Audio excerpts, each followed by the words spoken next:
Hello friend, नमस्कार, सत श्री अकाल दोस्तों। आज की वीडियो में बात करने वाले हैं कि ओला स्कूटर से लोग इतने डिससेटिस्फाइड क्यों हैं। किन कारणों के कारण लोग इस स्कूटर से बच रहे हैं। लोगों के बीच में अनसेटिस्फेक्शन है स्कूटर को लेकर। पॉइंट बाय पॉइंट हम बात करेंगे कि किन कारणों के कारण लोगों में इतनी डिससेटिस्फेक्शन है।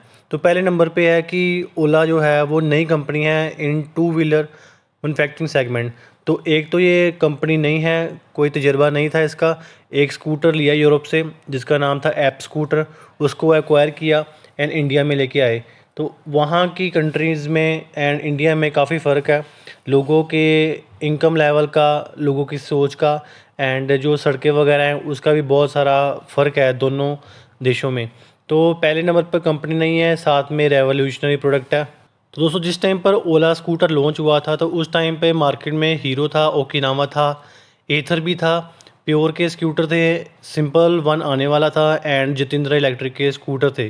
तो ये सारे स्कूटर्स लो स्पीड स्कूटर थे, तकरीबन 40 45 50 के आसपास की स्पीड ऑक्यूपाई करते थे। एंड जो एथर था वो थोड़ा सा तेज़ था एंड यंगस्टर उसको पसंद करते थे। तो ये एक रेवोल्यूशनरी प्रोडक्ट लेकर आए। इन्होंने कहा कि 115 किलोमीटर पर आवर की स्पीड तक जाएगा। ठीक है जी, 7 इंच का इतना बड़ा टच स्क्रीन मिलेगा आपको। तो सॉन्ग चलेंगे। कलर ऑप्शन इन्होंने दे दी, 5 दे दी S1 में, 10 दे दी S1 प्रो में। उसके बाद 181 किलोमीटर की ARI रेंज दे दी। उस टाइम पर इतने अच्छे ज़बरदस्त स्कूटर में जो इतना भागता था, तो 181 ARI रेंज काफ़ी थी। पेटेंटेड मिड माउंटेड मोटर था जो काफ़ी अच्छी खासी पावर निकालता था एंड सुपर्ब एक्सेलरेशन थी। इन्होंने 3 सेकंड 4 सेकंड ये सारे अपने इन्होंने फिगर्स लोगों के सामने लाए, जिससे लोगों की जो एक्साइटमेंट है काफ़ी बूस्ट हो गई। प्रोडक्ट तो ये ले आए, प्रोडक्ट को दिखा भी दिया। उसके बाद करना क्या था, फैक्ट्री सेटअप करनी थी। जो इन्होंने अपना जिस दिन लॉन्च किया था 15 तारीख को, उस दिन उन्होंने कह दिया कि हमारा पहला स्कूटर आ गया है। लेकिन एक स्कूटर करने में एंड बहुत सारे स्कूटर प्रोडक्शन लाइन को पूरा चलाने में काफ़ी अंतर है।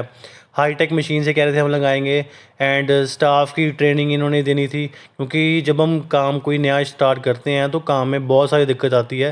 पेन वगैरह तो सब कुछ थे, लेकिन चीज़ें काफ़ी करने वाली थी। इंडिया में बनाना था प्रोडक्ट, लैंड एक्वायर करनी थी, प्लांट सेटअप करना था, सब कुछ करना था।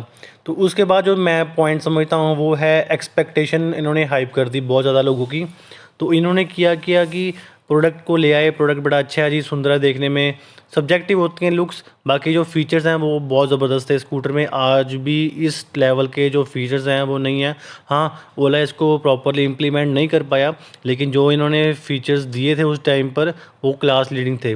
तो हमारे देश में बहुत ज़्यादा जो लोग हैं मिडिल क्लास फैमिली से बिलोंग करते हैं एंड जो फ्यूल की कॉस्ट है हर एक को चुभती है। तो इन्होंने शो कर दिया कि एक बार बैटरी चार्ज करने पर आपको 150 180 किलोमीटर की रेंज मिलेगी। तो हर कोई सोचने लगा कि हम अपना फ्यूल का खर्चा काफ़ी सेव कर सकते हैं। तो नई गाड़ी लेने का एक तो चाव होता है लोगों में। तो जब लोगों ने 500 से बुकिंग शुरू की, उसके बाद 20,000 दिया, उसके बाद इन्होंने फिर जाकर पूरी पेमेंट ली, उसके बाद लोगों का जब काम अटकना शुरू हो गया तो डिससेटिस्फेक्शन जो है वो लोगों में आनी शुरू हो गई। एक्सपेक्टेशन तो लोगों के हाइप किए किए, उसके बाद ओवर रिस्पॉन्स मिल गया कंपनी को। इतनी ज़बरदस्त बुकिंग आई, लोगों ने इसको पसंद किया। तो आपको पता है सप्लाई अभी स्टार्ट होनी थी एंड डिमांड इतनी ज़्यादा हो गई, कंपनी ने करोड़ों रुपए के स्कूटर बुक कर लिए। अब स्कूटर तो बुक कर लिए, लेकिन अब इनको डिलीवर भी करना था। इसके बाद पॉइंट आता है टाइमलाइन मीट नहीं कर पाई कंपनी। कंपनी नई थी, इनको भी तजुर्बा कम था, एक्सपीरियंस कम था। ये लोगों को बोलते गए हम ऐसा करेंगे वैसा करेंगे, लेकिन एक्सपेक्टेशंस के बाद ये टाइमलाइन को मीट नहीं कर पाए। क्योंकि पहले इन्होंने बुकिंग स्टार्ट की 500 से, फिर 20,000 रुपया लिया। फिर उन्होंने कहा कि अक्टूबर में देंगे स्कूटर, नवंबर में देंगे, दिसंबर में देंगे। ऐसे ही आप 2 2 3 3 महीने लोगों को लेट करते रहेंगे तो आपके प्रोडक्ट के ऊपर फ़र्क ज़रूर पड़ता है। क्योंकि इंडिया में गाड़ी लेना, स्कूटर लेना काफ़ी इमोशनली लोगों के साथ अटैच है। बाहर के जो देश हैं उनके जैसा नहीं है कि हम 5 साल 2 साल 3 साल बाद गाड़ी चेंज कर लेते हैं। हम जब गाड़ी लेते हैं तो इसको रखते ऐसे चलाते हैं कि हम इसको रखेंगे। बहुत ही गिनती में लोग इसको रखते हैं, गाड़ी को इमोशनली अटैच होते हैं। तो ये काफ़ी एक बड़ा रीज़न था कि ये टाइमलाइन को मीट नहीं कर पाए। उसके बाद ये जो रेवोल्यूशनरी अपनी सोच लेके आए थे वो था डीलर नेटवर्क। ये कह रहे थे कि डीलर नेटवर्क हम नहीं बनाएंगे, हम कंपनी टू अपने कंज्यूमर प्रोडक्ट को सेल करेंगे। लेकिन डीलर जो होते हैं वो काफ़ी चीज़ें हैंडल करते हैं। कंपनी है, कंपनी के बीच में डीलर होता है जो कस्टमर के साथ इंटरेक्शन करता है, कस्टमर को प्रोडक्ट दिखाता है। जो एथर है इनके अपने सेंटर्स हैं जहाँ लोग जाकर स्कूटर देख सकते हैं, महसूस कर सकते हैं, बात कर सकते हैं। लेकिन ओला की जो पहले थी, बेच रहे सारे इंडिया में रहे हैं, लेकिन जो टेस्ट ड्राइव दे रहे थे वो कुछ सिटीज़ में दे रहे थे। बाकी मेरे जैसे लोग तो वीडियोस देख रहे थे कि स्कूटर लेना चाहिए क्या नहीं लेना चाहिए। तो ये काफ़ी नेगेटिव पॉइंट मेरे हिसाब से है कि लोगों को जो चीज़ ले रहे हैं 1.5-2 लाख रुपया जो इन्वेस्ट कर रहे हैं, क्योंकि कई सिटीज़ हैं वहाँ पर, कई स्टेट्स हैं वहाँ पर ये स्कूटर तकरीबन 170 तक पहुँचा हुआ है। मैंने भी ये स्कूटर 168 का लिया हुआ है, क्योंकि हमारे यहाँ पर सब्सिडी नहीं है एंड जो आरटीओ चार्जेस हैं वो भी 18-19 हज़ार सरकार ले रही है। 60-70% लोगों ने ये स्कूटर बिना चलाए हुए लिया है, इतना मैं जानता हूँ, क्योंकि लोगों ने दूसरों की वीडियोस देख कर महसूस किया है स्कूटर को कैसे चलता है, कैसी इसकी पिकअप है। तो काफ़ी आप देख सकते हैं यूट्यूब पर लोगों के व्यूज़ हैं वीडियोस के ऊपर। सबसे बड़ा डिससेटिस्फेक्शन का कारण जो है वो है थर्ड पार्टी एजेंसीज़, क्योंकि ओला स्कूटर बना रही है अपनी फैक्ट्री में, ट्रांसपोर्टेशन के लिए थर्ड पार्टी को यूज़ कर रही है। उसके बाद वेयर हाउस जो है वहाँ पर बंदे और हैं। उसके बाद जो आरसी का काम कर रहे हैं वो थर्ड पार्टी दिया हुआ है। तो कोई भी जो ये काम कर रहे हैं वो इंटरेस्टेड नहीं है। अगर आपको स्कूटर नहीं मिल रहा तो आप कस्टमर केयर में फ़ोन करो, कस्टमर केयर आगे आपको रेफ़र करिए कि वो टीम देखेगी, तो आरएसए भी कोई और टीम देखती है। तो इनमें आपस में मैच नहीं है। अगर एक चीज़ एक जो जैसे देखिए एक डीलर है, ऊपर मैनेजमेंट एक है, तो वो सारा काम देखते हैं। लेकिन इतनी बड़ी कंपनी है, इन्होंने सेक्शन डिफरेंट बनाए हुए हैं, तो नहीं मैनेज हो रहा। आरएसए जो है वो आपका जो स्कूटर है अगर ख़राब हो जाता है तो वो लेके जाती है, इतने लगा देती हैं। जो इनके पास अपना कोई भी सर्विस सेंटर प्रॉपर नहीं है, थर्ड पार्टी जहाँ पर कारें लगी हुई हैं वहाँ पर स्कूटर रिपेयर कर रहे हैं, तो प्रॉपरली मैनेज नहीं है सर्विस। जो उनकी वर्कशॉप्स हैं वो डेडिकेटेड नहीं है। वहीं पर कोई और कंपनी की कारों का काम चल रहा है, वहाँ पर स्कूटर चल रहे हैं। एंड लोग मोस्टली जो डिससेटिस्फाइड हैं वो सर्विस से डिससेटिस्फाइड हैं। अगर आपका प्रोडक्ट अच्छा है, इम्प्लीमेंटेशन अच्छी नहीं है, आप सर्विस प्रोवाइड नहीं कर रहे, तो आपका प्रोडक्ट जो है वो हैम्पर होता है। उसके बाद आता है एसेसरीज़ का काम। एसेसरीज़ जो है स्टैंड होता है वो नहीं मिला।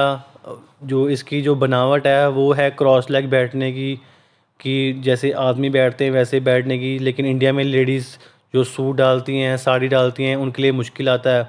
तो ग्रैब रेल्स की जो क्वालिटी है वो स्पॉन्जी है, हिलते हैं। उसके बाद जो है सेंटर स्टैंड नहीं है, साफ़ करने में बड़ी दिक्कत आती है। जो साइड स्टैंड है वो बड़ा स्पॉन्जी टाइप का है, लगता है गिर जाएगा। बॉडी गार्ड नहीं है, थर्ड पार्टी अगर आप लगाते हो तो इसकी जो वारंटी है वो हैम्पर हो सकती है।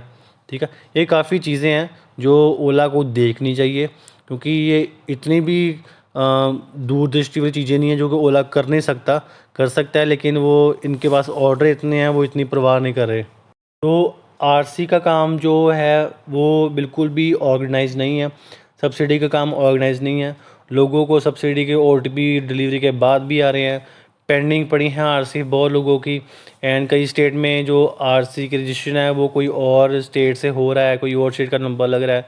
तो ये काम बड़ा क्लमजी सा इन्होंने किया हुआ है, प्रॉपर मैनेजमेंट नहीं है काम की। कईयों की आरसी को 3-3 4-4 महीने हो गए, मैं लोगों को जानता हूँ जिनकी आरसी 4-5 महीने से आई नहीं है। जो थर्ड पार्टी है वो उनके डॉक्यूमेंट्स अपलोड नहीं कर रही। तो उसके बाद है कि न्यू टेक्नोलॉजी है, ये बैटरी वाले स्कूटर है ना, ये इतनी डेवलप नहीं हुई जैसे आईसी इंजन वाले होते हैं, वो इतने लंबे टाइम से अब तक पूरे डेवलप हो चुके हुए हैं।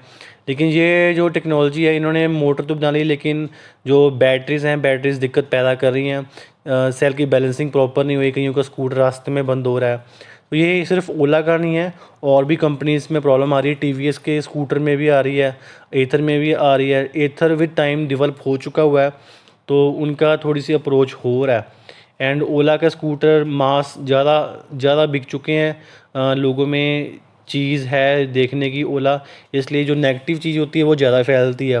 मैं आपको बताऊं कि इन्होंने सपोज़ कीजिए उदाहरण के तौर पर 50,000 स्कूटर बनाए हैं, 50,000 में से 46-47,000 स्कूटर ठीक चल रहे हैं, तो उनके ओनर जो हैं वो अपना थोड़े बहुत रिव्यू दे देंगे। जिनका स्कूटर ख़राब हो रहा है, जिनका पैसा वेस्ट हो रहा है, वो ट्वीट भी करेंगे, वो वीडियो भी डालेंगे, वो लोगों से बात भी करेंगे, सो दैट कि उनकी जो प्रॉब्लम है वो सॉल्व हो।